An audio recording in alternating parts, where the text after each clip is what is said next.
You're nothing but a worthless investment that's never paid dividends."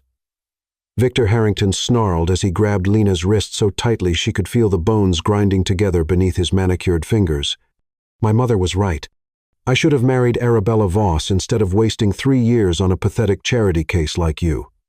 Lena Rose stood frozen in the marble foyer of the Harrington mansion. The emerald silk gown Victor had demanded she wear for tonight's charity gala hung perfectly on her graceful frame, but she felt like a decorated prisoner walking to her execution.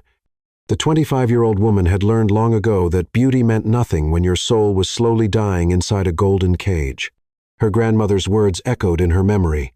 "Beauty without freedom is just another kind of prison, baby girl." "Please, Victor," she whispered, her voice barely audible above the grandfather clock's merciless ticking. "I just asked if we could arrive a few minutes late, so I could finish setting up the silent auction items you requested." "Did I ask for your opinion?"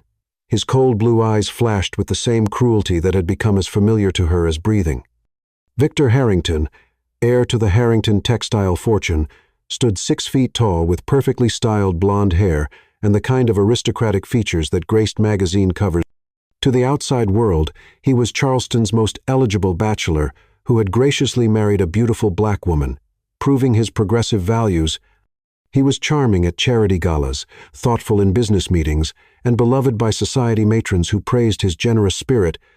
Behind closed doors, he was the architect of her systematic destruction, and only Lena knew the monster that lived beneath his public facade. "You'll learn to move faster, or you'll learn what real consequences feel like." The threat hung in the air like poison, as Lena's stepmother's words echoed in her memory. "You're lucky Victor Harrington wants to marry you, girl. Do you know what I'm getting for this arrangement? Enough money to live comfortably for the rest of my life. Don't you dare mess this up." Beatrice Ravenwood had sold her stepdaughter like livestock when Lena turned 19, presenting the marriage as a fairy tale opportunity. "A wealthy white man wants to make you his wife," she had said with dollar signs dancing in her eyes.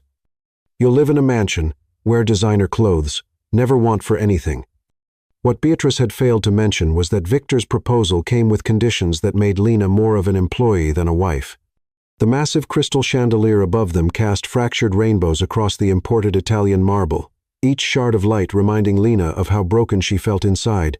The mansion's opulent grandeur Persian rugs, worth more than most people's homes, oil paintings from renowned artists, furniture that belonged in museums felt like a beautiful mausoleum where her dreams had come to die. "Fix your face," Victor commanded, checking his Rolex with practiced indifference. "The Langstons will be at this gala, and if you embarrass me in front of Charleston's most influential family, you'll regret it for weeks." His smile was sharp enough to cut glass. "Remember what happened the last time you failed to impress my business associates?" Lena's ribs still ached from that lesson. She had accidentally mentioned her college literature degree during a dinner party, causing Victor's guests to ask why such an educated woman wasn't working.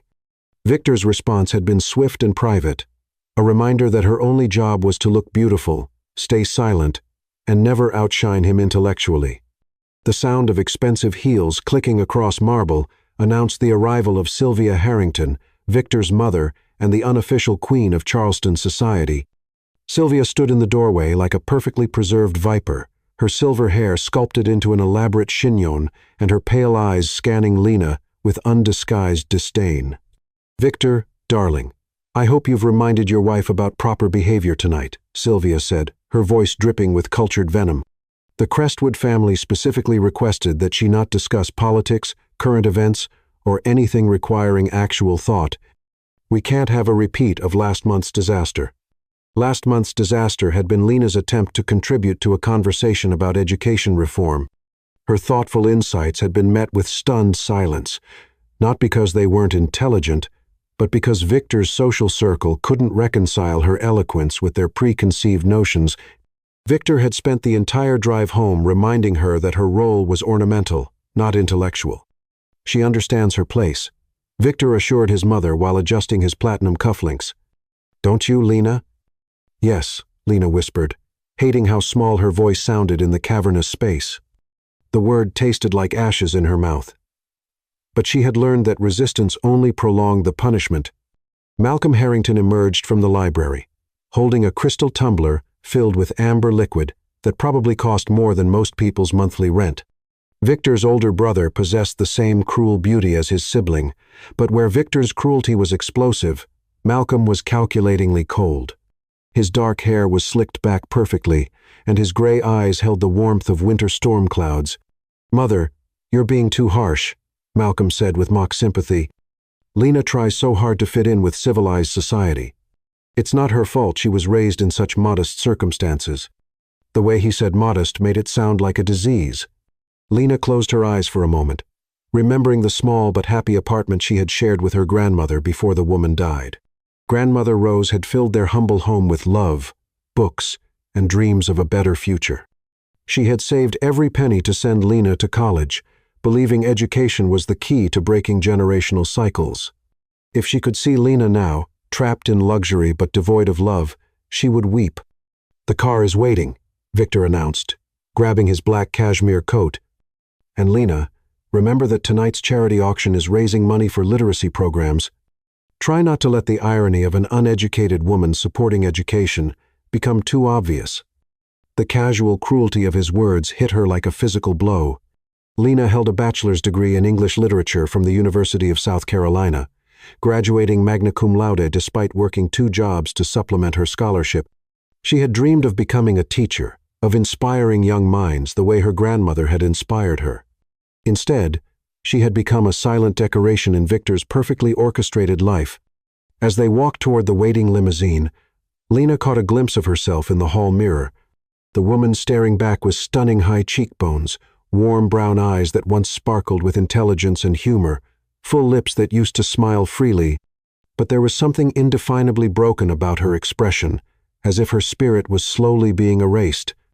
The charity gala would be another performance in the theater of her marriage. She would stand by Victor's side, smile when expected, remain silent when dismissed, and endure the pitying looks from other wives who recognized her situation but were too afraid of Sylvia Harrington's social power to intervene. Tonight, like every night for the past 3 years, Lena would play the role of the grateful wife who had been rescued from poverty by a generous man. She would pretend that the emerald necklace around her throat wasn't a collar, that the designer gown wasn't a costume, and that the mansion wasn't a prison. But deep in her heart, in a place Victor couldn't reach no matter how hard he tried, a small flame of hope still flickered. Somewhere, somehow, there had to be more than this. There had to be someone who would see her as more than an ornament, more than a trophy, more than a mistake to be corrected. As the limousine pulled away from the mansion, Lena pressed her face against the cool window and whispered to herself the same words she had repeated every day for 3 years. There has to be more than this. She had no idea that tonight someone would finally answer her silent prayer. Chapter 2. The Guardian Angel. "Smile wider, you pathetic excuse for a wife, or I'll give you something to really cry about when we get home," Victor hissed into Lena's ear as they entered the grand ballroom of the Charleston Heritage Hotel, his fingers digging into her elbow with enough force to leave fingerprint bruises beneath the silk of her gloves. The charity gala was in full swing, with Charleston's elite draped in their finest jewels and most expensive facades. Crystal chandeliers cast golden light across the sea of tuxedos and evening gowns, while a string quartet played softly in the corner, their music barely audible above the symphony of artificial laughter and carefully modulated conversations about stock portfolios and summer homes. Lena forced her lips into the practiced smile that had become as natural as breathing, even as her soul withered a little more. She had perfected this expression over 3 years of marriage bright enough to suggest happiness, but not so radiant as to draw attention away from Victor. He required her to be beautiful but not breathtaking, charming but not memorable, present but not truly seen.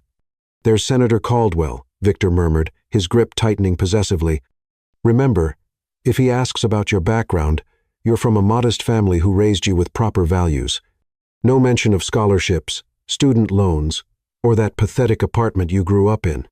Across the ballroom, Ethan Caldwell stood nursing a glass of champagne he had no intention of drinking, his steel-gray eyes fixed on the woman who had haunted his dreams for 6 months. At 32, Ethan commanded respect in every room he entered, not just because his tech empire was worth billions, but because he possessed the kind of quiet confidence that came from building something meaningful from nothing. His black hair was perfectly styled but not overly formal, and his custom-tailored tuxedo fit his tall, athletic frame like it had been crafted by angels. But tonight, none of his accomplishments mattered. Tonight, he was just a man watching the woman he loved being systematically destroyed by a monster in expensive clothes. Ethan had first seen Lena at the Magnolia Foundation dinner 6 months ago. She had been standing alone on the hotel balcony, her face turned toward the stars, with an expression of such profound longing that it had taken his breath away. For just one moment, when she thought no one was watching, her mask had slipped, revealing the brilliant, resilient woman trapped beneath Victor Harrington's suffocating control. That glimpse had changed everything for Ethan. He had spent the following months learning everything about her through invasive investigation, but through careful observation and genuine interest. He discovered that she had graduated magna cum laude with a degree in English literature. He learned that she had once written poetry, that she loved Maya Angelou and Emily Dickinson, that she had dreamed of teaching young minds to find their voices through literature. What truly captured his heart wasn't just her beauty, but her resilience. He watched her endure Victor's public humiliations with grace, saw her maintain kindness toward household staff despite her own suffering, observed her reading to children at hospital charity events when she thought no one was looking. This was a woman of substance, intelligence, and strength, who was being systematically destroyed by someone who couldn't recognize her worth. He also learned that Victor Harrington was slowly murdering her spirit, one cruel word at a time. "Mr. Caldwell," a voice interrupted his thoughts. Ethan turned to find Theodore Langston, one of Charleston's most prominent businessmen, approaching with his characteristic politician's smile. "I didn't expect to see you here tonight. Usually, you avoid these social gatherings like the plague." Ethan forced himself to engage in polite conversation while keeping Lena in his peripheral vision. "The literacy program is important to me," he replied honestly. "Education can transform lives when given the chance." "Spoken like a true self-made man," Theodore chuckled. "Though I have to say, your absence from Charleston's social scene has been noticed. The mothers with eligible daughters have been quite disappointed. If only they knew." Ethan thought grimly that his heart belonged entirely to a woman who was being systematically broken just 50 feet away. As if summoned by his thoughts, Victor's voice cut through the elegant chatter like a blade. "Lena, for Christ's sake, stand up straight. You look like a question mark bent over like that. Do you want people to think I married a woman with no breeding?" Ethan's hands clenched into fists as he watched Lena immediately straighten her shoulders, her beautiful face carefully blank, despite the humiliation coloring her cheeks. The emerald necklace around her throat, which Ethan recognized as worth more than most people's houses, might as well have been a chain for all the freedom it represented. "I should circulate," Ethan told Theodore, already moving toward the source of his heart's constant ache. He approached the group surrounding Victor Harrington with the casual confidence of a man accustomed to commanding attention. Victor, Sylvia, and Malcolm were holding court near the silent auction tables, their conversation a masterclass in veiled insults and social dominance. "Victor," Ethan said smoothly, extending his hand. "Ethan Caldwell. I don't believe we've been formally introduced." Victor's eyes lit up with the kind of greed that always appeared when he sensed an opportunity for advancement.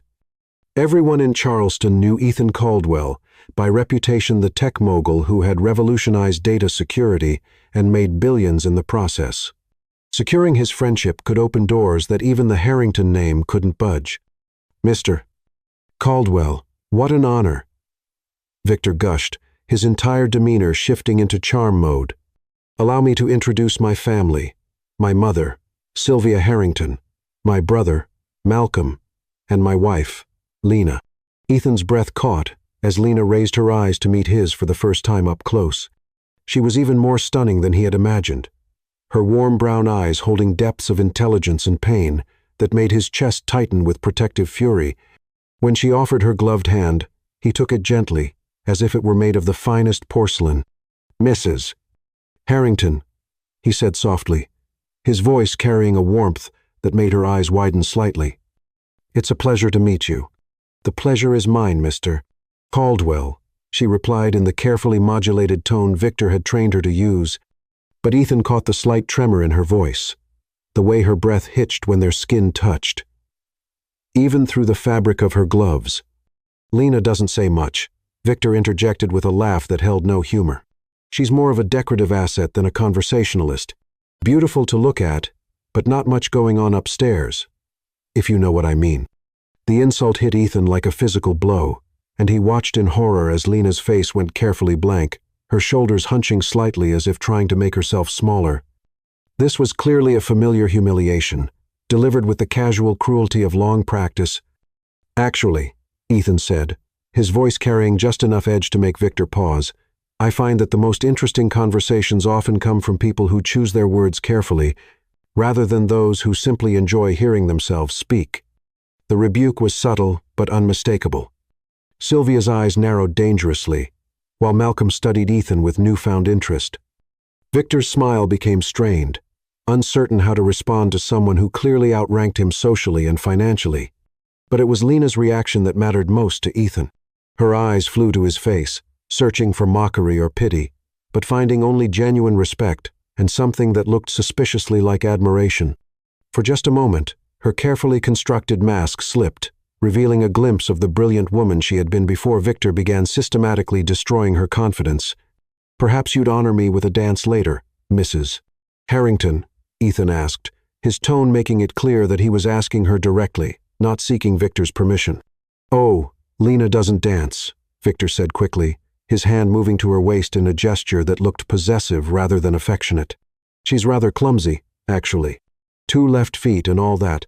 Ethan's jaw tightened imperceptibly. He knew from his research that Lena had been on her high school dance team and had taught ballroom dancing to help pay for college. Victor was systematically stripping away every source of her confidence and joy. "That's a shame," Ethan replied smoothly. "I find that dancing can be quite therapeutic. Sometimes, we just need the right partner to help us remember how to move with grace." The words were directed at Lena, but their meaning was clear to everyone in the group.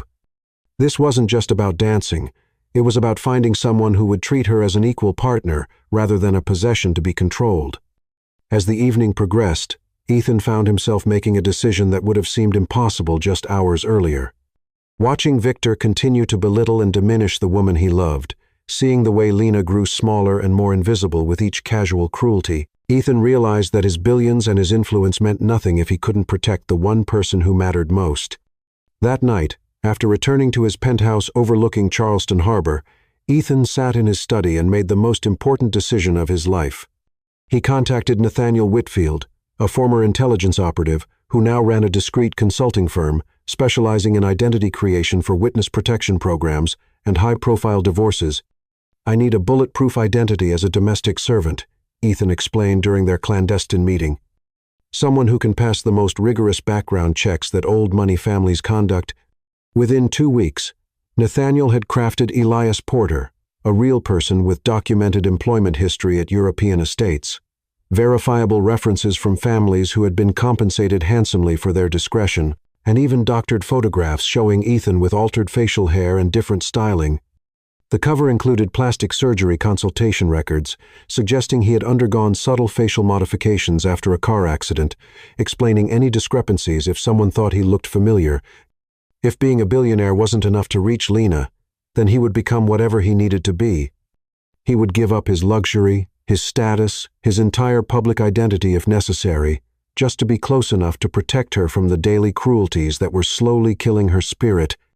Love, Ethan had learned that night, didn't recognize the boundaries of social class or personal pride. Love meant being willing to become a servant if that was the only way to save the woman who had become his whole world with just one look. Within a week, Elias Porter would be applying for a position in the Harrington household, armed with nothing but determination and a love so profound it could move mountains or at least one broken woman's heart. Chapter 3. Silent Messages. "If you can't even manage to keep the staff in line, what good are you?" Victor's voice cracked like a whip across the breakfast room as he threw his morning newspaper at Lena's feet, his face twisted with the kind of rage that had become as predictable as sunrise. "The new butler you hired has been rearranging things without permission, and I found a white rose in the hallway that has no business being there." Lena flinched as the newspaper scattered across the Persian rug, her hands trembling as she bent to gather the pages. 3 weeks had passed since Elias Porter had joined their household staff, and while his presence brought an inexplicable sense of comfort, it also seemed to amplify Victor's cruelty, as if her husband sensed some threat to his absolute control.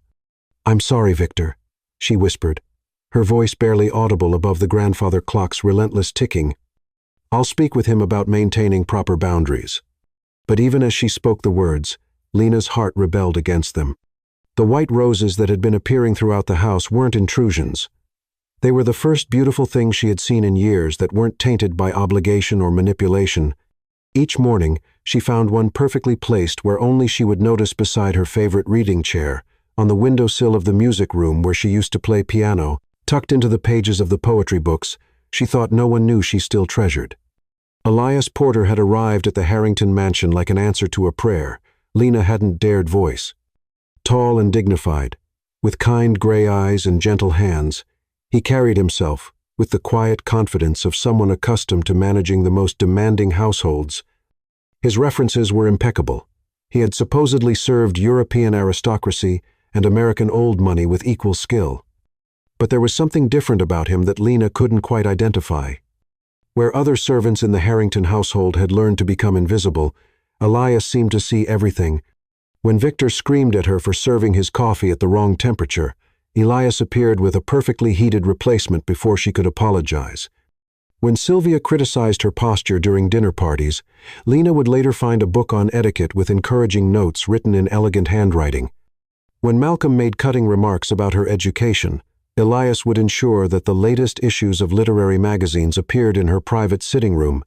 Most remarkably, Elias seemed to anticipate her needs in ways that felt almost magical. On mornings when she woke with tears on her cheeks from dreams of her grandmother, she would find her favorite lavender tea waiting on the breakfast tray, not the harsh Earl Grey that Victor preferred, but the delicate French blend that reminded her of happier times. The tea service would be arranged on delicate Wedgwood china with a small card featuring quotes from Maya Angelou. "There is no greater agony than bearing an untold story inside you." "I don't want to hear your excuses," Victor continued, his voice rising to the pitch that made the crystal in the dining room rattle. "That Butler is overstepping his bounds, and I'm beginning to think you hired him because you have some ridiculous schoolgirl crush. Is that it, Lena? Are you so desperate for attention that you're fantasizing about the help?" The accusation hit her like a physical blow, not because it was true in the way Victor imagined, but because it touched something dangerously close to reality. Elias Porter made her feel seen in a way she hadn't experienced since her grandmother's death. When he served her meals, his movements were graceful and respectful.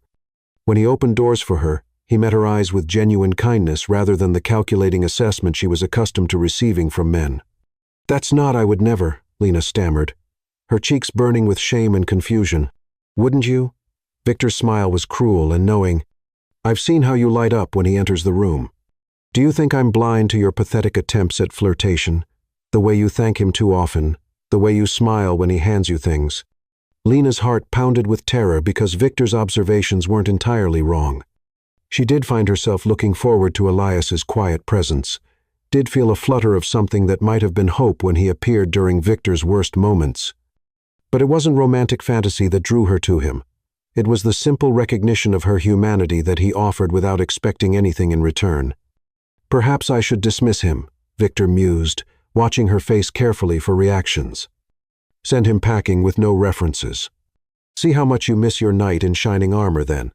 "Please," the word escaped before Lena could stop it, her desperation making her voice crack. "He's the best butler we've ever had. The house runs smoothly. Your schedule is perfectly managed. And even your mother has complimented his service." Victor's eyes gleamed with satisfaction at her obvious distress. "Ah, so you do care about him. How touching.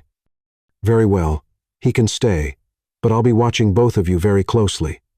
And if I catch even a hint of impropriety, he'll be gone, and you'll learn what real consequences feel like." Later that afternoon, as Lena retreated to the conservatory to tend the orchids that were one of her few remaining joys, she found Elias carefully adjusting the temperature controls with the precision of someone who understood the delicate balance required for the exotic flowers to thrive. "Mrs. Harrington," he said softly, turning toward her with that same respectful attention that never failed to surprise her. "I was ensuring your orchids have optimal growing conditions." The phalaenopsis seemed to be struggling with the humidity levels. "You know about orchids?" she asked, unable to hide her amazement. Most of the household staff avoided the conservatory, considering it another of her frivolous pursuits.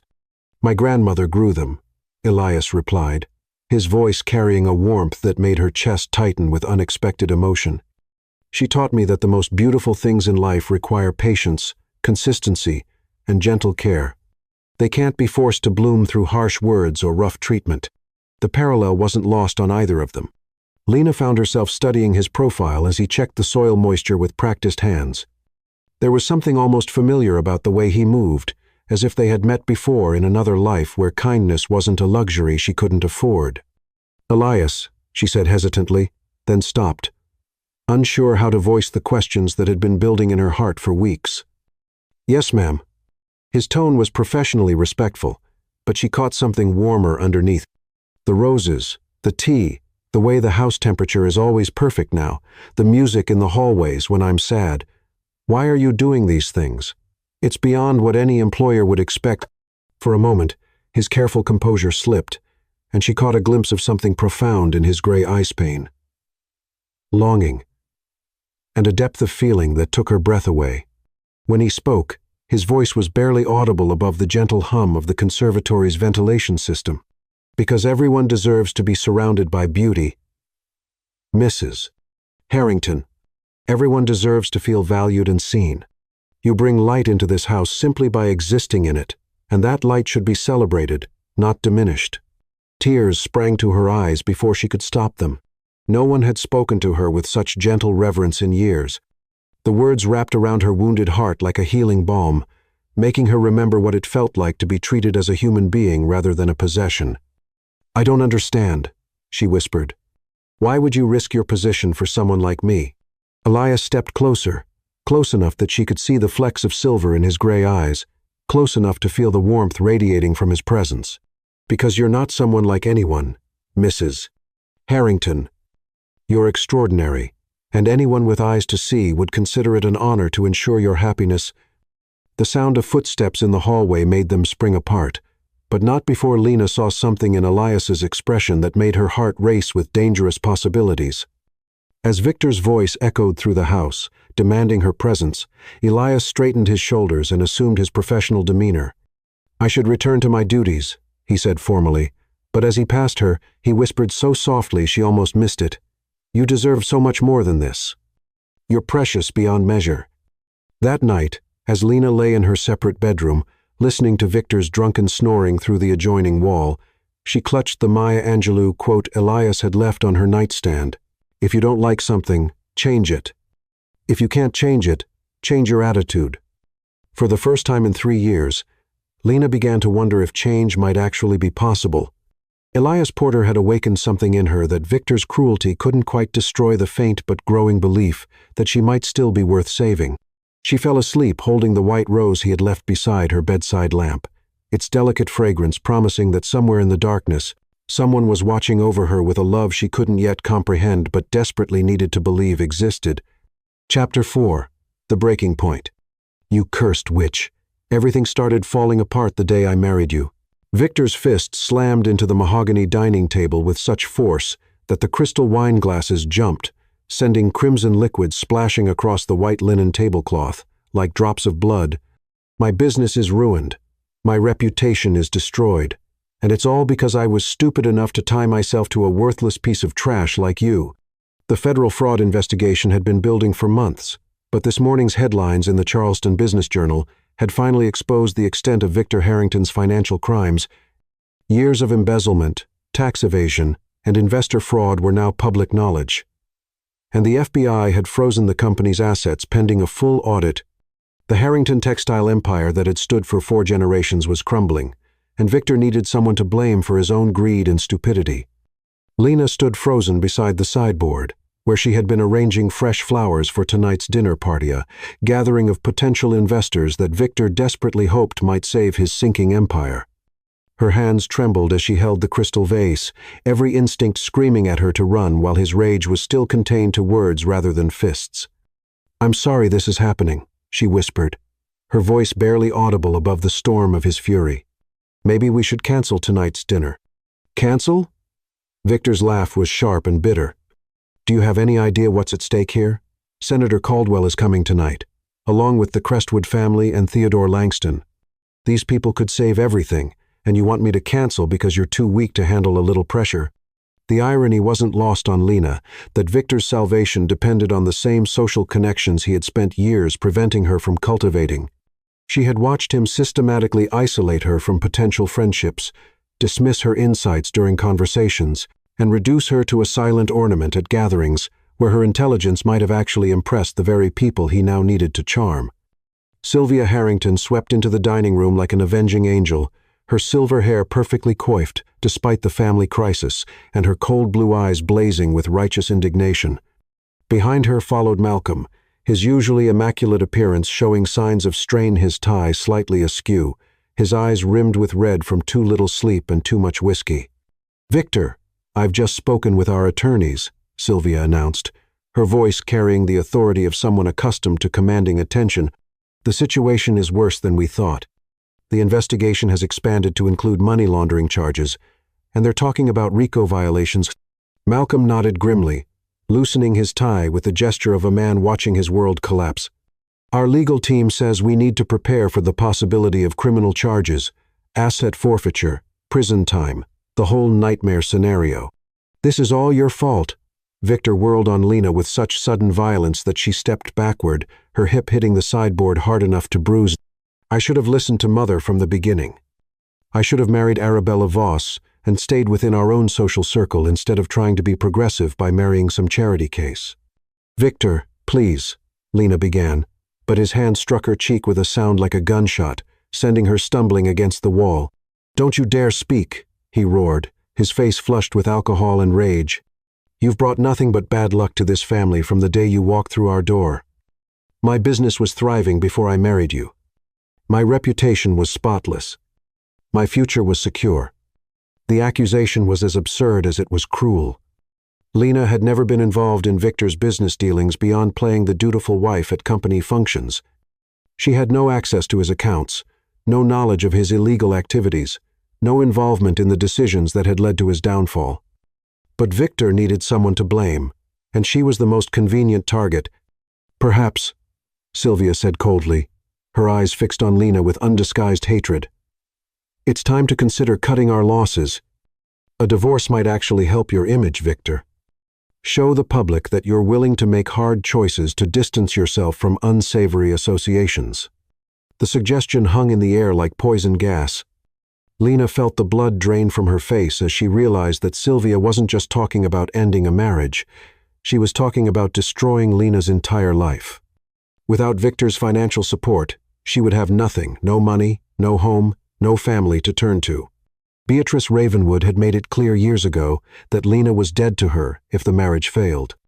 "That's actually not a terrible idea," Malcolm mused, studying Lena with the dispassionate calculation of someone evaluating livestock. "Arabella Voss has been remarkably supportive during this crisis. Her family has connections that could prove invaluable, and a marriage alliance might demonstrate our commitment to rebuilding respectability." "Arabella," Victor repeated slowly, his eyes taking on the kind of calculating gleam that appeared whenever he sensed an opportunity for advancement. "She's been very attentive lately, very understanding about my situation." Lena's heart shattered as she realized they were discussing her replacement with the casual indifference of people rearranging furniture. 3 years of her life, 3 years of enduring Victor's cruelty and his family's disdain, and they were prepared to discard her like yesterday's newspaper.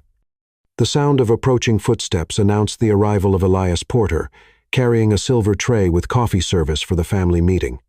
But as soon as he entered the room and saw Lena's tear-stained face and the red handprint on her cheek, his entire body went rigid with barely controlled fury. "Sir," Elias said, his voice carefully neutral despite the storm building in his gray eyes, "shall I postpone the evening's dinner service, given the family's current discussion?" "Absolutely not," Victor snapped, seemingly oblivious to the danger radiating from the man he thought was merely a servant. "Tonight's dinner could save everything, and I won't let this useless woman ruin it for me." "Of course, sir," Elias replied. But his eyes never left Lena's bruised face.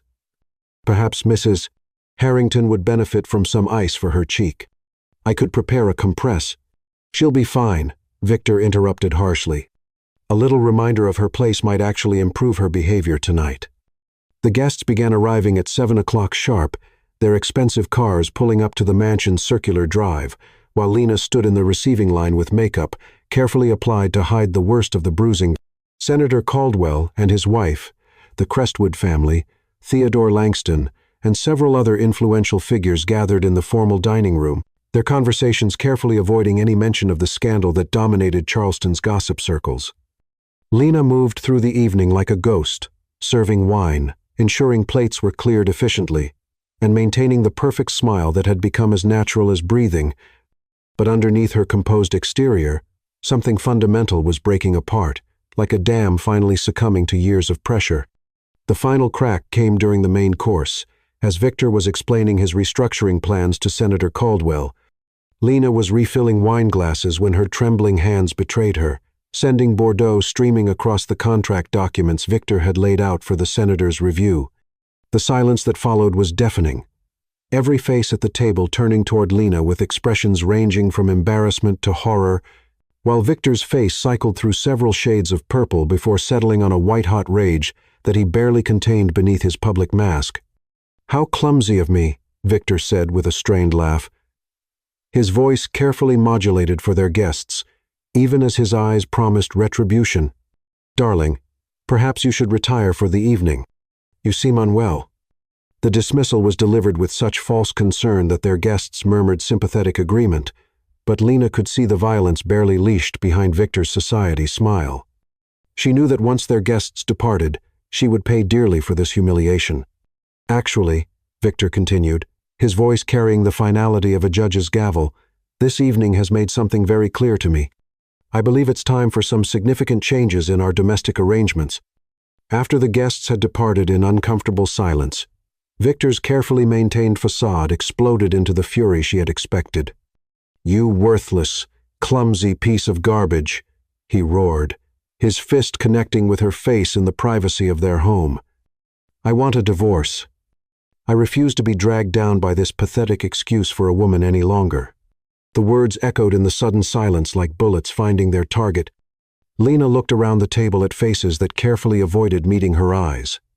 These people, who had accepted her hospitality for 3 years, were now witnesses to her public humiliation and destruction.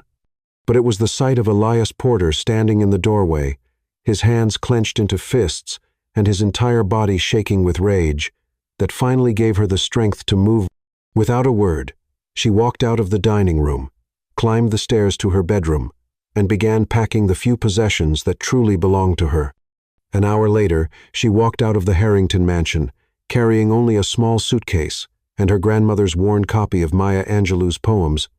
She had no money, no car, no place to go, but for the first time in 3 years, she was free. Behind her, Elias Porter watched from an upstairs window as the woman he loved disappeared into the Charleston night and began planning the complete destruction of Victor Harrington's remaining world. Chapter 5. Unexpected Refuge. Bed assignments are first come, first served, and if you can't handle sleeping on a cot with a bunch of other desperate women, there's always the street. The intake coordinator at Safe Harbor Women's Shelter said with the weary indifference of someone who had seen too many broken women pass through her doors to maintain much compassion.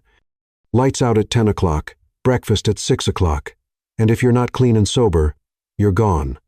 Lena clutched her small suitcase tighter as she followed the coordinator down a narrow hallway that smelled of industrial disinfectant and despair. The shelter was clean but institutional, with fluorescent lighting that cast harsh shadows and painted concrete walls decorated with inspirational posters that felt more like mockery than encouragement. "You are stronger than you think," proclaimed one faded sign above a row of metal folding chairs, where women sat staring at nothing with the hollow eyes of the truly defeated. 3 weeks had passed since Lena walked out of the Harrington mansion, and each day had brought fresh humiliations as she discovered just how thoroughly Victor had isolated her from any means of independence. The bank accounts she thought were jointly held turned out to be solely in his name. The cards he had given her were merely authorized user accounts that he had canceled within hours of her departure. The prenuptial agreement her stepmother had pressured her to sign without legal representation had been deliberately crafted to leave her with nothing in case of divorce. Even her college transcripts had been mysteriously lost when she tried to apply for teaching positions, though she suspected Victor's influence extended into the education system more than she had realized. "This is your bunk," the coordinator said, indicating a narrow cot squeezed between two others in a room that housed 12 women. "Keep your belongings locked up, or they'll disappear." Some of these ladies haven't had much practice respecting other people's property. The woman in the next bunk looked up from the paperback romance novel she was reading, her eyes taking in Lena's expensive but rumpled designer dress with a mixture of curiosity and resentment. "First time in a place like this?" she asked, her voice carrying the kind of street wisdom that came from hard experience. "Yes," Lena whispered, sitting carefully on the edge of her assigned cot. The mattress was thin and lumpy, and she could feel the metal frame through the inadequate padding. "You'll learn," the woman said with dark humor. "Rich husband throw you out?" Lena nodded, unable to trust her voice. The woman, who introduced herself as Marisol, had been living in the shelter for 4 months after her husband's gambling addiction cost them their home. She had 3 children in foster care and worked 2 minimum-wage jobs while trying to save enough money for an apartment deposit. "They all think they own us," Marisol continued, her voice hardening with familiar anger. "Think they can use us up and throw us away when we stop being useful. But we survive, honey. We survive because we have to." That night, lying on the uncomfortable cot, surrounded by the sounds of 12 women trying to find peace in sleep, Lena felt the first wave of nausea that she initially attributed to stress and the unfamiliar cafeteria food.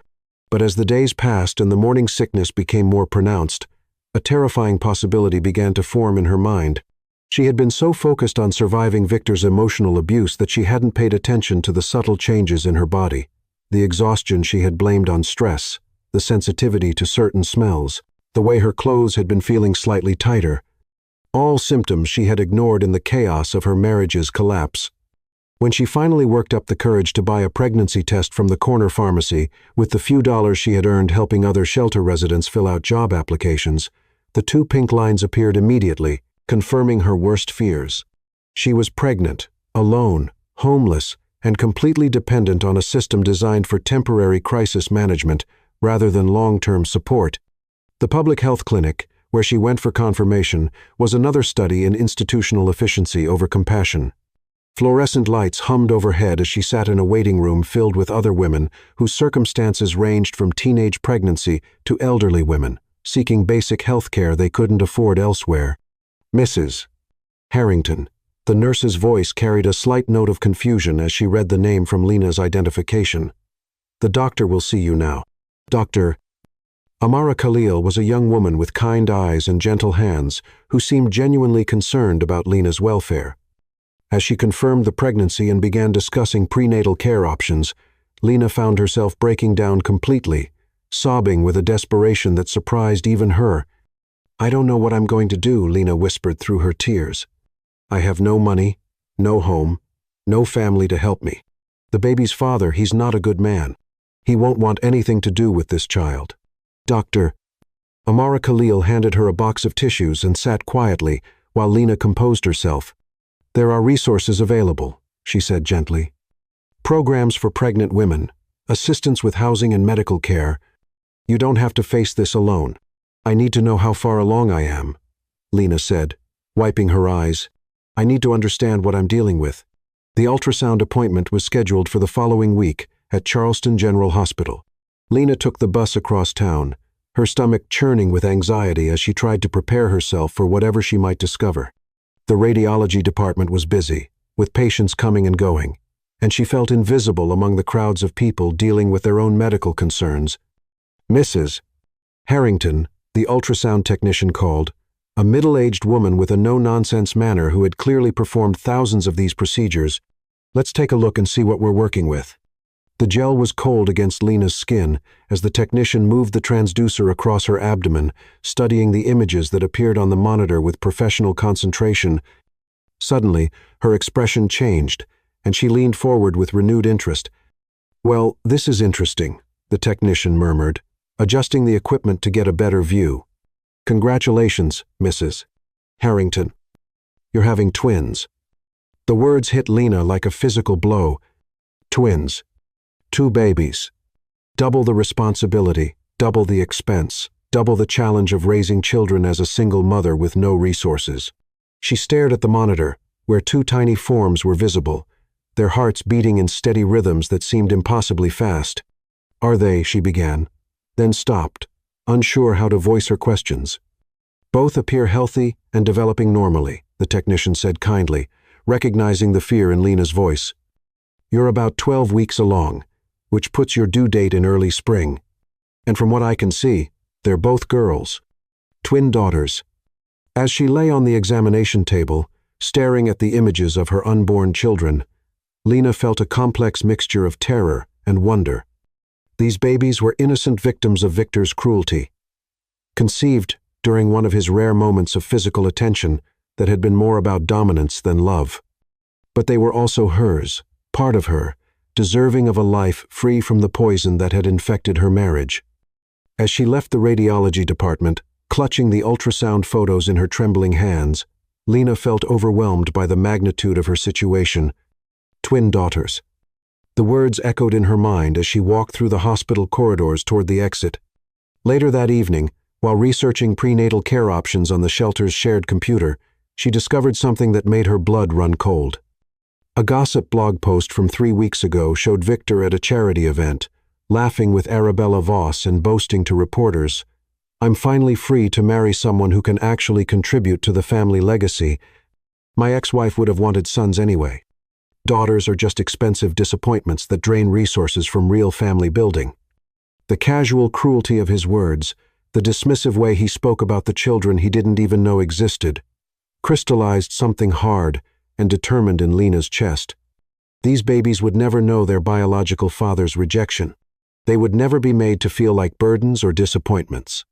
She would make sure of that, even if it meant fighting the entire world to protect them. But as she walked back to the bus stop, the reality of her situation crashed over her like a cold wave. 2 babies.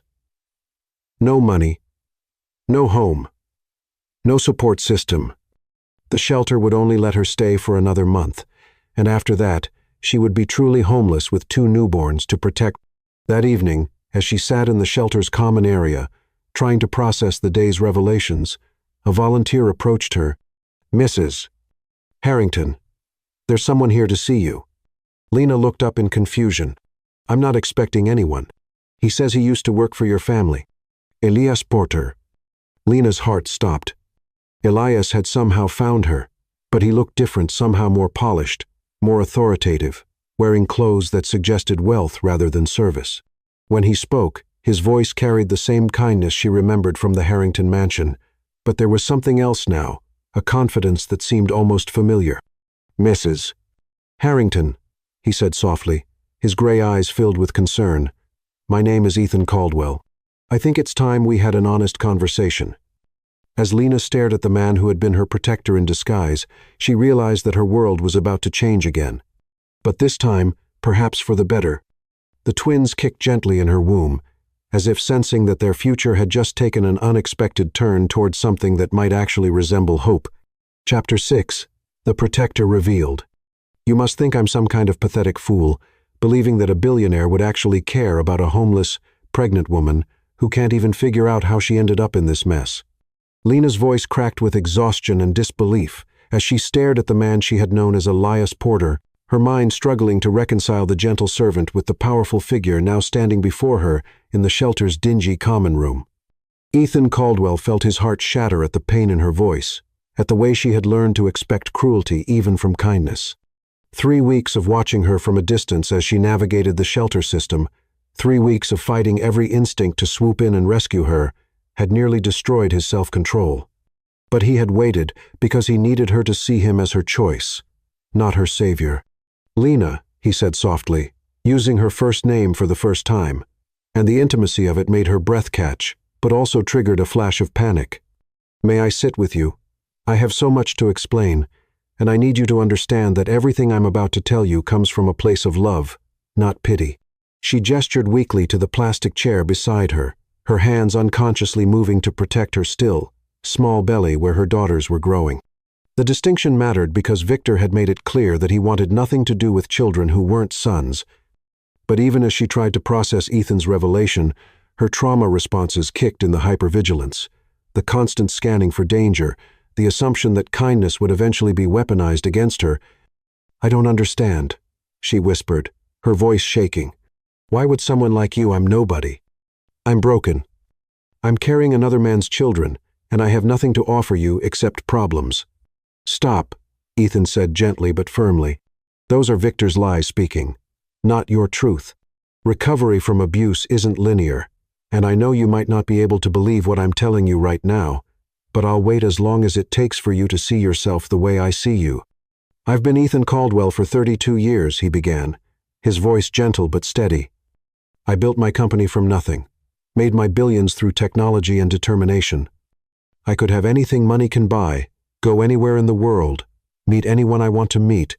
He paused, his gray eyes never leaving her face. "But 6 months ago, I saw you on a hotel balcony, and everything changed." Lena remembered that night the Magnolia Foundation dinner, where Victor had spent the evening criticizing her dress, her posture, her failure to impress his business associates. She had escaped to the balcony to breathe, to look at the stars and remember that there was a world beyond her cage. "You were so beautiful," Ethan continued, his voice thick with emotion.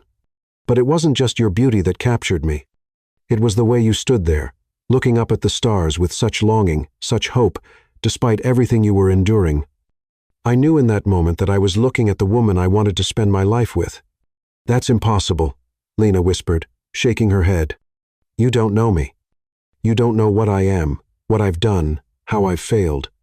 "You haven't failed," Ethan interrupted firmly, leaning forward to capture her hands in his. "You survived. You endured 3 years of systematic abuse from a man who should have cherished you, and you never lost the essential goodness that makes you who you are." Tears spilled down her cheeks as she tried to pull her hands away. But his grip was gentle and insistent. "I became Elias Porter because it was the only way I could be close to you, the only way I could protect you without making you feel obligated to me. Love makes us do impossible things, Lena. I gave up my entire life, my identity, my comfort, because serving you as a butler was more meaningful than ruling an empire without you." The magnitude of his sacrifice hit her like a physical blow. This man, this brilliant, powerful man, had willingly become a servant for her not because he wanted to possess her or control her, but because he wanted to ease her pain. "The roses," she said suddenly, understanding flooding through her, "the tea, the books, the way you always appeared when Victor was at his worst. I've been in love with you from the moment I first saw you," Ethan said, his voice breaking with the weight of months of hidden feelings. "I would give up everything I own just to see you smile genuinely once. I would spend the rest of my life working as your servant if it meant you were safe and happy. But I'm pregnant," she said desperately, as if this would somehow change his feelings, "with twins. Girls. Victor's children, even though he doesn't want them." Ethan's reaction was immediate and fierce. He slid from his chair to kneel beside her, taking her face gently in his hands while tears streamed down his own cheeks. "Those babies are pieces of your heart," he said with passionate intensity. "I already love them because they're part of you. They're not Victor's children, they're yours. And if you'll let me, I want to love them and protect them and raise them as if they were gifts given directly to me by God." The promise in his voice, the absolute certainty of his commitment, overwhelmed her completely. Lena sobbed against his shoulder as years of loneliness and fear finally found release in the arms of someone who truly saw her worth. "I have a proposal," Ethan said when her tears finally subsided. "Come home with Minot as my employee, not out of obligation, but as the woman I love and want to build a life with. I have a cottage on my estate that I've been preparing for months, filled with your favorite flowers, painted in colors that make you happy, with a nursery designed like a fairy tale." "Ethan, I can't. This is too much. I don't deserve." "You deserve everything beautiful this world has to offer," he interrupted firmly. "You deserve to be loved without conditions, protected without control, cherished without payment. Let me give you a safe place to heal, to prepare for your daughters, to remember who you were before Victor tried to destroy your spirit." 3 days later, Lena found herself standing in the doorway of the most beautiful cottage she had ever seen. Ethan's estate sprawled across hundreds of acres of rolling hills and ancient oak trees, but the cottage felt intimate and welcoming rather than overwhelming. The walls were painted in soft lavender and cream, colors that somehow made her feel immediately peaceful. Fresh white roses filled crystal vases throughout the rooms, and classical music played softly from hidden speakers. But it was the nursery that broke her completely. Ethan had created a wonderland fit for Princess Estwo cribs with hand-carved headboards featuring delicate roses and stars, walls painted with scenes from fairy tales, and a rocking chair positioned perfectly to catch the morning light. Every detail spoke of love and anticipation for daughters who weren't even born yet. As her pregnancy progressed, Ethan became her devoted protector and caregiver, treating her with a reverence that still took her breath away. The first scene that convinced her his love was real came during her worst bout of morning sickness at 16 weeks. She had been violently ill for 3 days, unable to keep anything down. When she woke to find Ethan sitting beside her bed with dark circles under his eyes, she asked weakly, "How long have you been here?" "Since you got sick," he admitted, reaching out to brush her hair back from her sweaty forehead. "I've been holding your hair, bringing you ice chips, monitoring your temperature. I called Dr. Amara Khalil. She's coming this afternoon to check on you." When another wave of nausea hit, Ethan helped her to the bathroom, holding her hair with one hand while rubbing gentle circles on her back with the other. As she sobbed with exhaustion and embarrassment, he whispered, "You're carrying miracles inside you, my love. You've never been more beautiful to me than you are right now." The second scene came at 24 weeks, when pregnancy insomnia and the baby's constant movement made sleep impossible. Lena had been lying awake for hours, tears of frustration streaming down her face, when Ethan appeared in her doorway. "Can't sleep?" he asked softly. She shook her head, placing her hands on her growing belly, where the twins were engaged in what felt like an elaborate dance routine. "They won't stop moving. Every time I get comfortable, they start kicking again." Without hesitation, Ethan settled into the chair beside her bed and opened a book of poetry.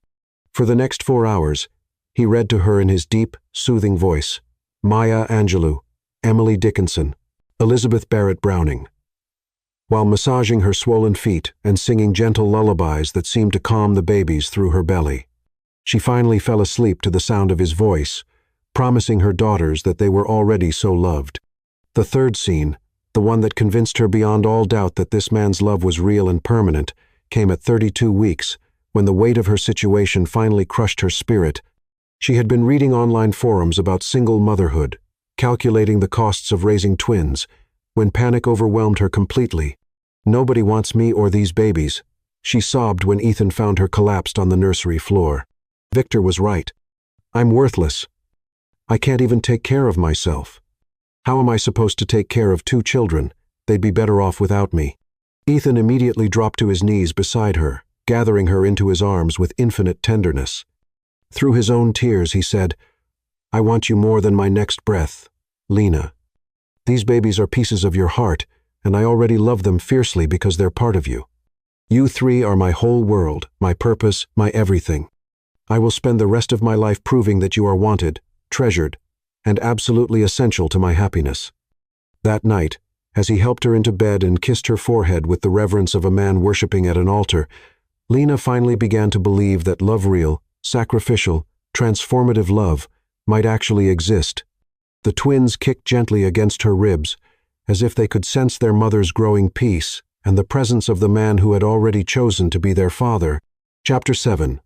Daughters of Heaven. "Even God is punishing me now, sending this storm to make sure I suffer as much as possible during labor." Lena gasped between contractions as thunder crashed overhead and lightning illuminated the cottage windows, like nature's own fireworks display. The March storm seemed to mirror the intensity of the life-changing events unfolding within the safety of Ethan's estate. The contractions had started at dawn, subtle at first, like gentle waves, but by afternoon, they had transformed into crushing forces that stole her breath and made her grip Ethan's hand with desperate strength. Dr. Amara Khalil had arrived an hour ago with a full medical team, transforming the cottage's master bedroom into a temporary delivery room, with all the equipment necessary to ensure the twins' safe arrival. "The storm will pass, my love." Ethan whispered against her ear, his voice steady despite the fear she could see in his gray eyes. Just like this pain will pass. And then we'll meet our daughters. He had been saying our daughters for weeks now, never once referring to them as anything other than his own, and each time the words fell from his lips, Lena felt her heart expand with gratitude and wonder. Another contraction seized her, and she cried out despite her determination to be strong. Ethan immediately positioned himself behind her, letting her lean back against his chest while he supported her weight and whispered encouragements that somehow penetrated the haze of pain. His hands were gentle on her shoulders, his presence a solid anchor in the storm of labor. "I can't do this," she sobbed as the pain peaked, her body trembling with exhaustion. "It hurts too much, and I'm scared something will go wrong. What if they're not healthy? What if I'm not strong enough?" "Look at me," Ethan commanded gently, turning her face toward his with tender fingers. "You are the strongest woman I have ever known. You survived 3 years of Victor's cruelty and still managed to keep your beautiful spirit intact. You carried these babies through homelessness and fear and never stopped fighting for them. You can do anything, Lena, and I will be right here beside you through every moment." "Doctor." Amara Khalil looked up from her position at the foot of the bed, her expression calm but focused. "You're doing beautifully, Lena. The first baby is crowning. Just a few more pushes, and we'll meet your first daughter." The next hour passed in a blur of intensity and wonder. Ethan never left her side, holding her hand when she needed strength, supporting her back when she needed rest, wiping her tears when the pain seemed unbearable. His love was a constant presence, wrapping around her like armor against the fear and uncertainty. "I can see her head, Doctor," Amara Khalil announced with excitement. "One more big push, Lena." With Ethan's hands supporting her and his voice in her ear promising that she was almost there, Lena gathered every ounce of strength she possessed and pushed with everything she had. The sensation of release was immediate and overwhelming, followed by the most beautiful sound she had ever heard, the robust cry of a healthy newborn baby. "She's healthy and strong, Doctor," Amara Khalil said with tears in her eyes as she lifted the squirming pink baby into view. Absolutely stunning, but it was Ethan's reaction that took Lena's breath away. The man who had built a billion-dollar empire, who commanded respect in boardrooms around the world, who could have anything money could buy, was sobbing openly at the sight of their first daughter. His whole body shook with emotion as he stared at the tiny miracle duck. Amara Khalil was cleaning and examining. "She's so extraordinary," he whispered, his voice breaking with wonder. "Look at her little fingers, her delicate nose. Lena, we made something miraculous." "We?" Lena asked softly, her heart overflowing with love for this man who had claimed children that weren't biologically his without a moment's hesitation. "We," Ethan confirmed firmly, kissing her temple with reverence. "She's ours, completely and forever." 20 minutes later, the second twin announced her arrival with even more drama than her sister. The storm outside reached its crescendo just as baby number 2 made her entrance into the world, her cries seeming to command the thunder itself to quiet in respect for her royal presence. When Dr. Amara Khalil announced another perfect daughter, Lena felt a moment of panic. She remembered Victor's casual dismissal of daughters, his clear preference for sons who could carry on his legacy. What if Ethan, despite all his promises, felt disappointed that neither baby was a boy? But when she looked at Ethan's face, her fears evaporated like morning mist. He was staring at their second daughter with the same awe and adoration he had shown the first, tears streaming freely down his cheeks as he reached out with trembling hands. "May I?" he asked Dr. Amara Khalil, his voice thick with emotion. "Of course," she replied, carefully placing the cleaned and swaddled baby in his arms. Ethan's reaction overwhelmed everyone in the room. With both tiny daughters now in his arms, one nestled in each elbow, he looked at Lena with such profound love and gratitude that she began crying all over again. "Don't worry about anything, my darling," he said, his voice shaking with the intensity of his feelings. "A woman has given me the greatest gift imaginable. Your daughters. I love these precious little girls more than you could ever know, because daughters are gifts straight from God." He kissed both babies' foreheads with infinite tenderness, his tears falling onto their soft blankets. "You are perfect angels," he whispered to them, "and you will know you are loved and cherished every single day of your lives. Daddy's here, and he will protect you always." Then, looking back at Lena with eyes that held the depth of oceans, he added, "You just gave me a family. You three are my everything. My purpose, my home. I have never been happier than I am in this moment." "Really?" Lena asked, needing to hear the confirmation. "You're not disappointed they're not boys?" "You don't wish," Lena began. Ethan interrupted, his voice fierce with certainty. "These daughters are exactly what I hoped for, exactly what I prayed for. Do you know what daughters bring to the world? Compassion, intelligence, strength, beauty. They will change everything they touch, make everything better just by existing. Any man who doesn't see the gift of daughters is a fool who doesn't deserve the blessing." As if to emphasize his point, both babies opened their eyes, simultaneously dark eyes that would eventually lighten to match their mother's warm brown and seemed to study the face of the man who was promising them unconditional love. "What will we name them?" Ethan asked softly, unable to look away from the tiny faces that had already claimed his heart completely. Lena had been thinking about names for weeks, choosing carefully because she wanted her daughters to have names that reflected hope and beauty rather than the darkness she had escaped. "Evelyn Hope," she said, looking at their firstborn, "for the music that brought me peace during my darkest days and for the Christmas hope of new beginnings."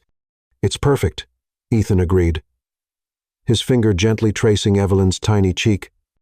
"And Stella Grace," Lena continued, smiling at their second daughter, "for the moon that watched over me when I felt most alone, and for the celestial beauty that reminded me there was still wonder in the world." "Evelyn Hope and Stella Grace," Ethan repeated reverently. "Our daughters. My daughters." He looked at Lena with determination that bordered on fierce. "I want to begin legal proceedings immediately to become their father officially. I want them to have my name, my protection, my inheritance. Everything I have will be theirs." Dr. Amara Khalil cleared her throat gently, reminding them of her presence. "I've delivered hundreds of babies," she said with tears in her eyes. "But I've never seen anything more beautiful than what just happened in this room. Those little girls are incredibly lucky to have parents who love them so completely." As the storm outside finally began to calm, Ethan settled into the rocking chair beside Lena's bed, with both daughters still in his arms. The sight of this powerful man cradling two tiny babies with such tender care, singing softly to them while they slept, filled Lena with a peace she hadn't known was possible.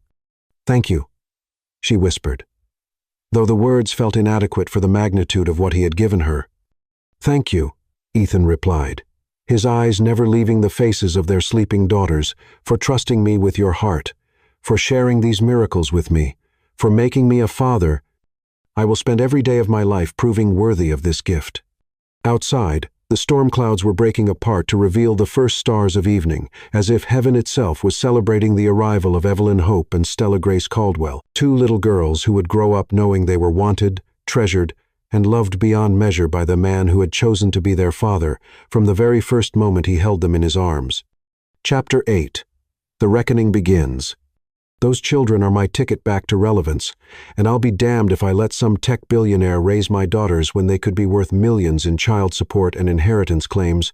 Victor Harrington snarled into his cheap flip phone, his voice echoing off the walls of the studio apartment that had become his prison since losing everything to federal investigators, and Ethan Caldwell's calculated destruction of his remaining prospects.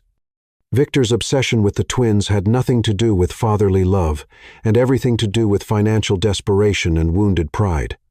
His lawyer had explained that biological children of billionaire Ethan Caldwell, even stepchildren, would be entitled to substantial inheritance rights. More importantly, a high-profile custody battle would generate media attention that Victor could leverage into book deals, interview payments, and the kind of notoriety that desperate men could monetize. But deeper than greed was Victor's pathological need to win against Ethan Caldwell. The man who had exposed his crimes, destroyed his family's reputation, and stolen his wife had become the target of Victor's obsessive hatred. If he couldn't reclaim his fortune or status, he could at least hurt the man who had everything Victor had lost. 2 years had transformed Victor from Charleston's golden boy into a broken man scrambling for survival in the ruins of his former empire. The federal fraud conviction had cost him 18 months in minimum security prison, followed by 5 years of probation and a lifetime ban from working in the financial sector. His mother, Sylvia, had disowned him publicly to save what remained of the family reputation, while his brother, Malcolm, had fled to Europe after his own involvement in the money laundering scheme came to light. But Victor's greatest torment came from watching Lena's transformation through social media posts and society page photographs. The broken woman he had discarded was now radiant and confident, appearing at charity galas and foundation events as Ethan Caldwell's partner. Her intelligence and grace were finally given the platform they deserved. She ran 3 successful charitable organizations, spoke at conferences about domestic violence recovery, and had become one of Charleston's most respected philanthropists. The sight of her happiness, the knowledge that she had not only survived his cruelty, but thrived beyond his wildest imagination, filled Victor with a rage that consumed him day and night.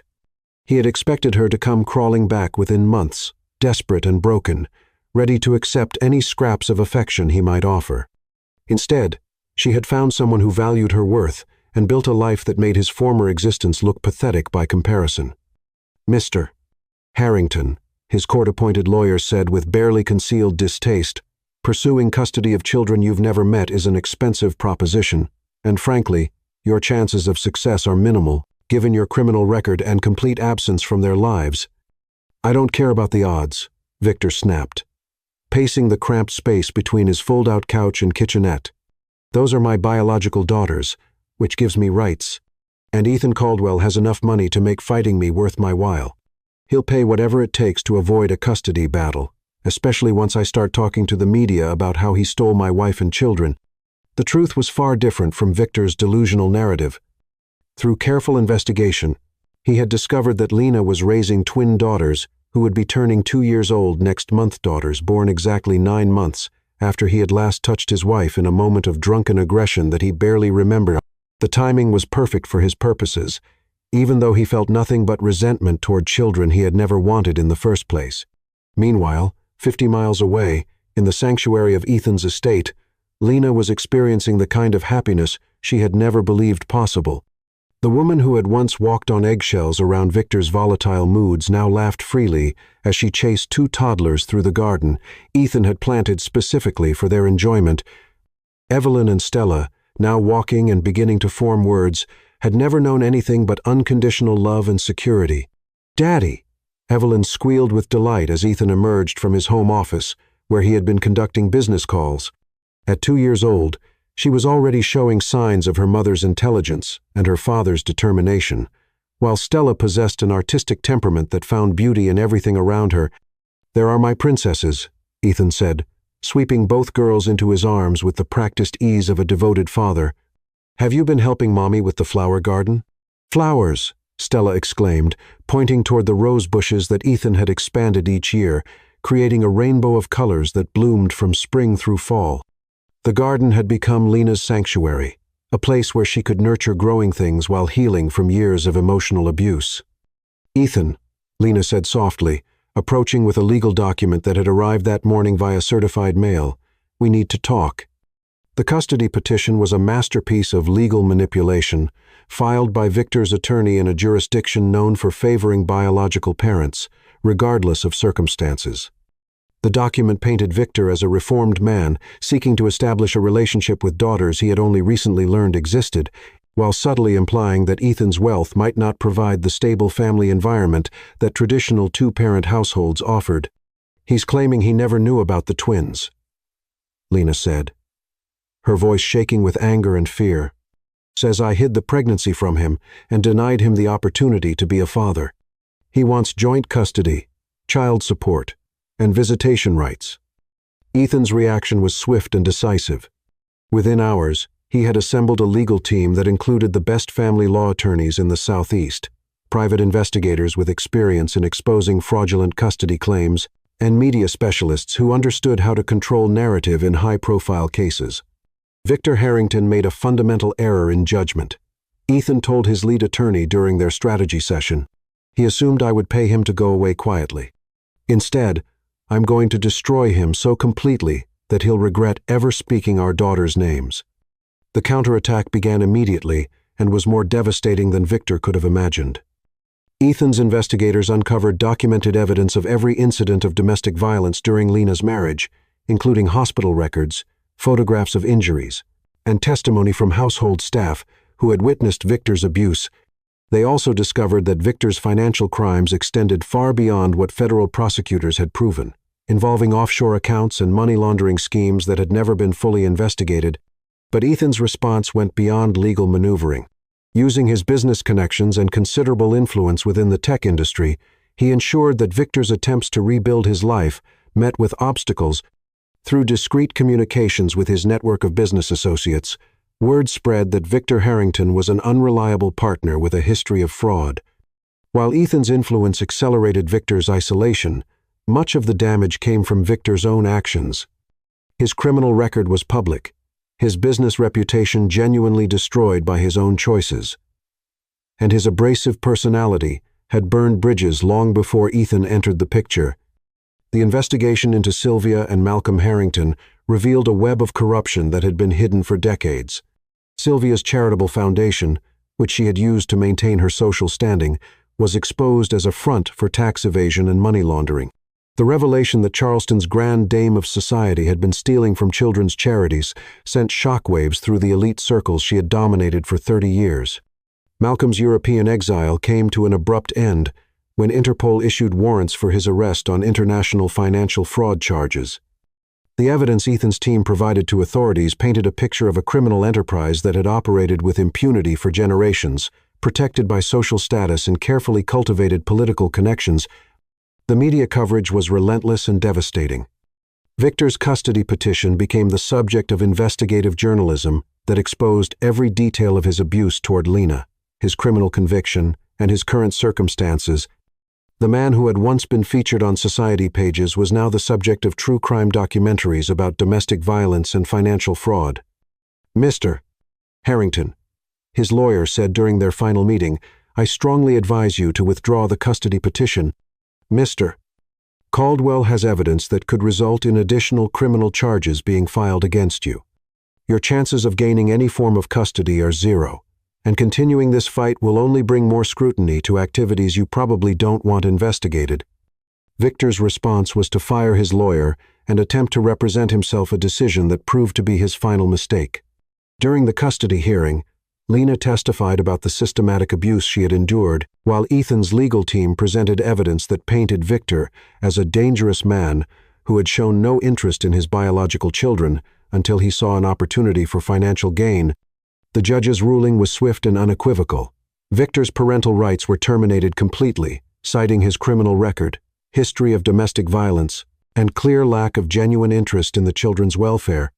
The twins would legally become Ethan's daughters through formal adoption, their names changed to Evelyn Hope Caldwell and Stella Grace Caldwell. But for Ethan, the legal victory was secondary to the personal one.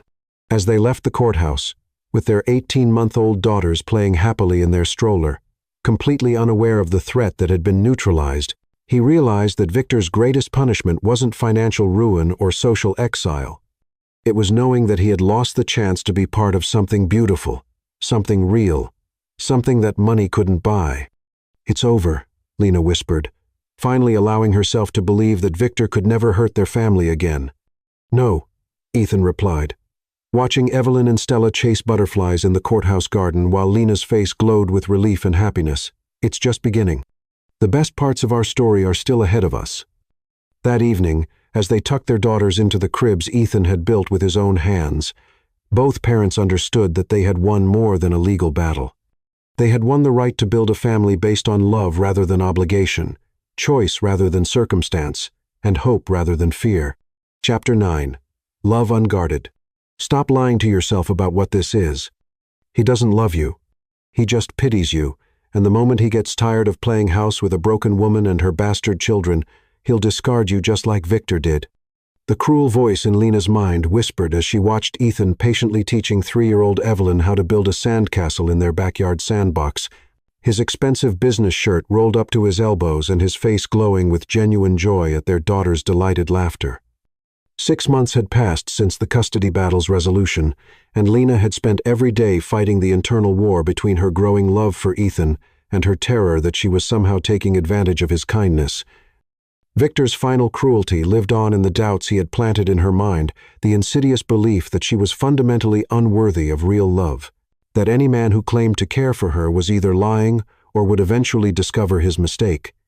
But watching Ethan with their daughters was slowly eroding those poisonous thoughts. This was a man who built his empire during nap times so he could be present for every milestone. He had missed board meetings to attend Evelyn's first steps and canceled international trips when Stella showed signs of teething discomfort. When the 2-year-old twins had nightmares, it was Ethan who appeared in their room with warm milk and gentle songs, his deep voice chasing away monsters real and imagined. "Mommy, look!"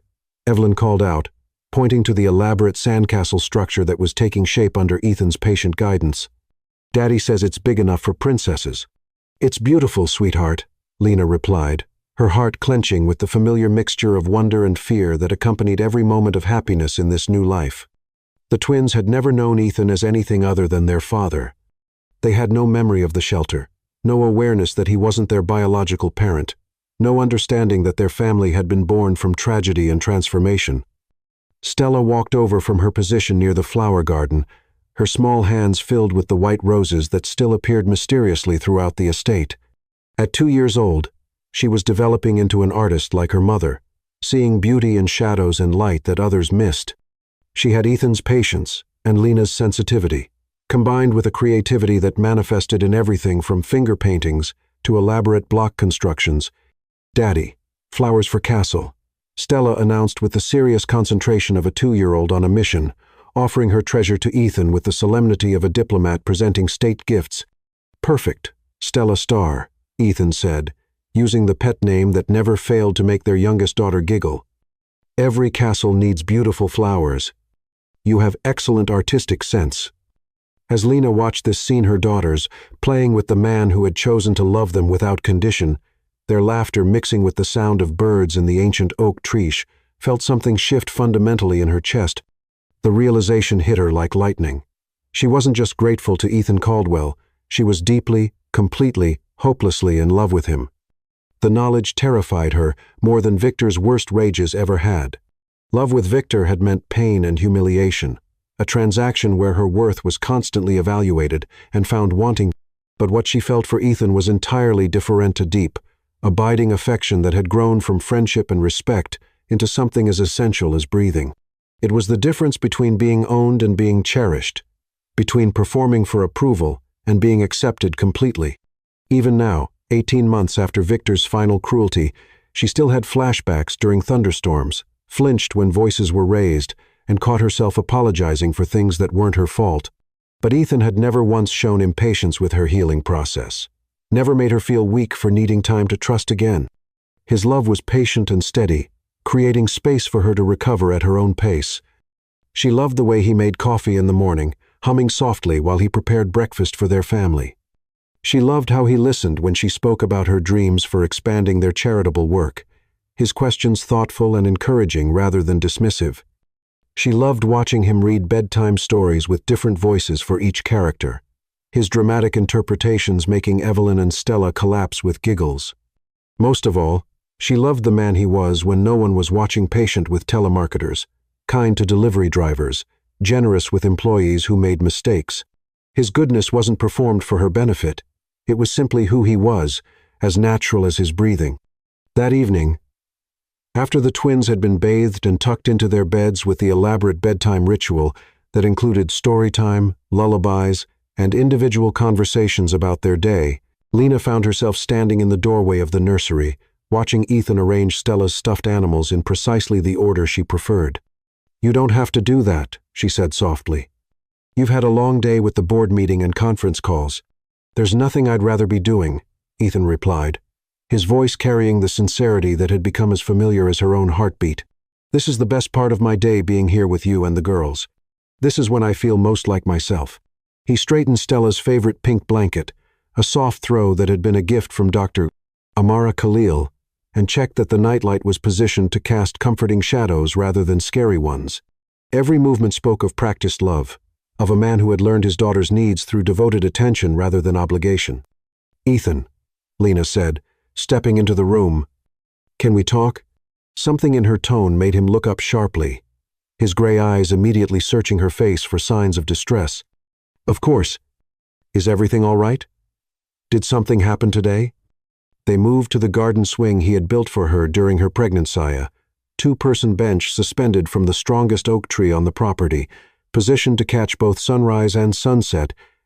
The May evening was perfect, warm but not humid, filled with the scent of jasmine and the sound of crickets beginning their nightly chorus.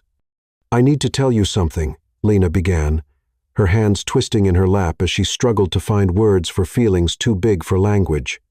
"I've been thinking about us, about what this is, about what I feel."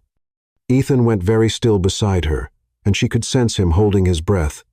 "Lena, if you're feeling pressured in any way, if you need space or—" "No," she interrupted, finally finding the courage to look directly into his eyes.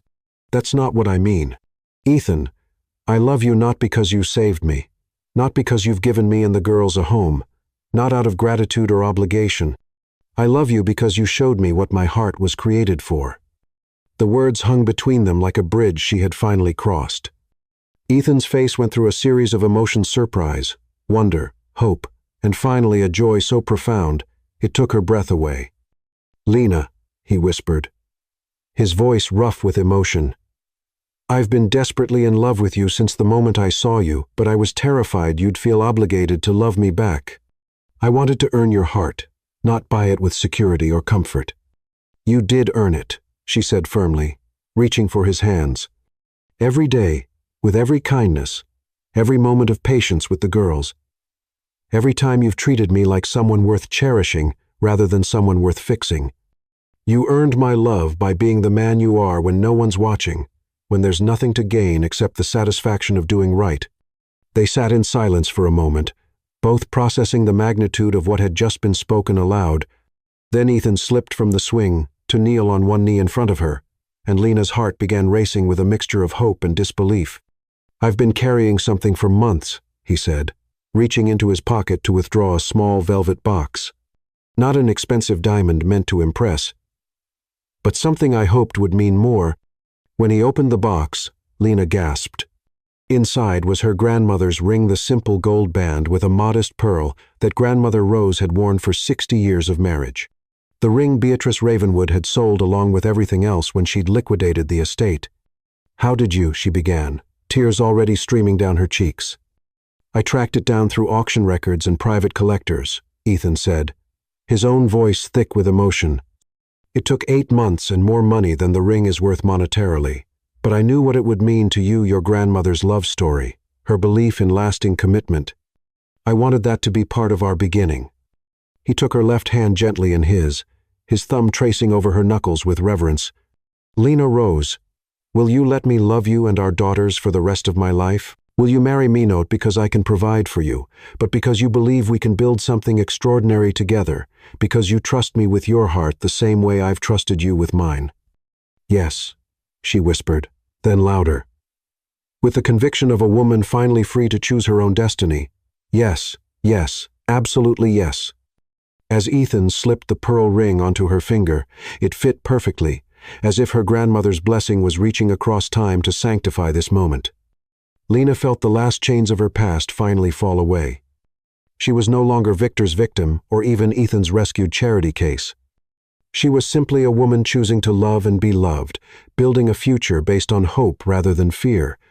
They kissed then, their first real kiss as an engaged couple, surrounded by the garden Ethan had planted for her, and serenaded by the sound of their daughter's peaceful breathing drifting through open windows above them. The first stars were appearing in the darkening sky, and a soft breeze carried the scent of white roses, as if nature itself was celebrating their love.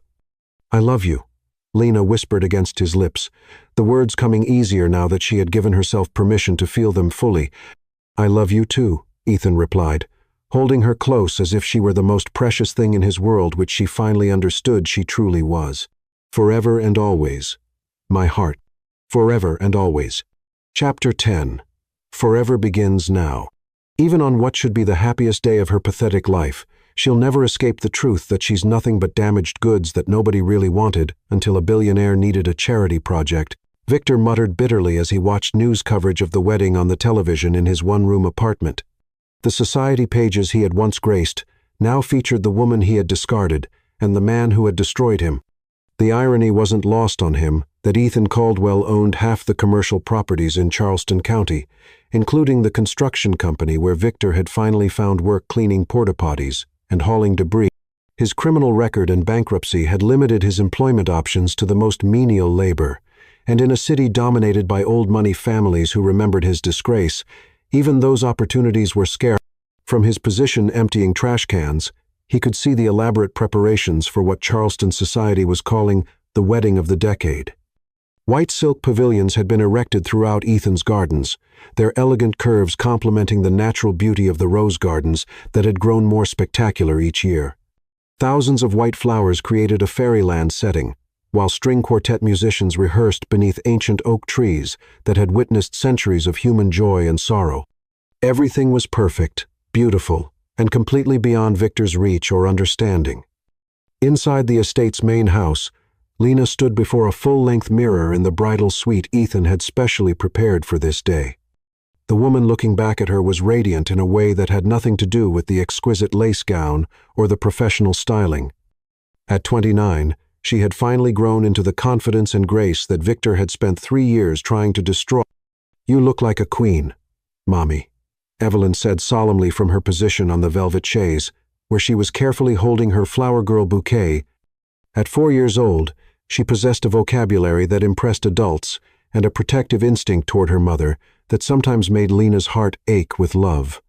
"Queen Mommy," Stella agreed enthusiastically, spinning in her matching flower girl dress until the silk skirt flared out around her like a miniature ball gown. Stella's artistic temperament had only grown stronger with age, and she saw magic in everything from butterfly wings to the way sunlight caught in crystal glasses. Dr. Amara Khalil, who had become not just Lena's physician but one of her closest friends, finished adjusting the train of the wedding dress with the precision of someone accustomed to handling delicate situations. "I've never seen a more beautiful bride," she said with tears in her eyes, "and I've never seen two people more meant for each other." The wedding ceremony took place at sunset, with 300 guests witnessing the union of two people who had found love in the aftermath of trauma and built something extraordinary from the ashes of destroyed dreams. Ethan stood at the altar in a custom-tailored tuxedo that emphasized his tall, strong frame, but it was the expression on his face as he watched Lena walk down the aisle that took everyone's breath away. He looked at her as if she were a miracle he couldn't quite believe was real, as if he were the luckiest man who had ever lived, as if seeing her in that moment was worth every difficulty he had ever endured. The love shining in his gray eyes was so profound that several guests began crying before the ceremony even began.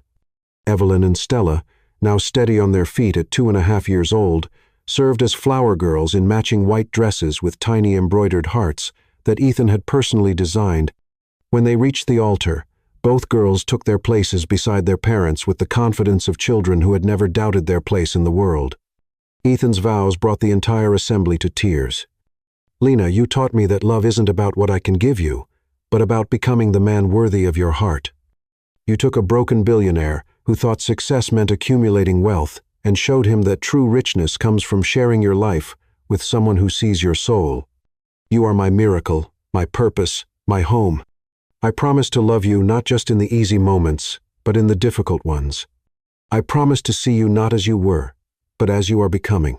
I promise to build a life with you where our daughters know they are cherished, not for what they achieve, but for who they are." Lena's response was equally powerful.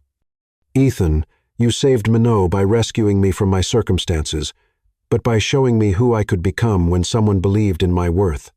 You loved me when I couldn't love myself, protected me when I couldn't protect myself, and gave me the space to heal and grow into the woman I was meant to be. You are my partner, my protector, my greatest love. I promise to build dreams with you, to face challenges beside you, and to love you with all the strength of a heart that finally understands what it was created for."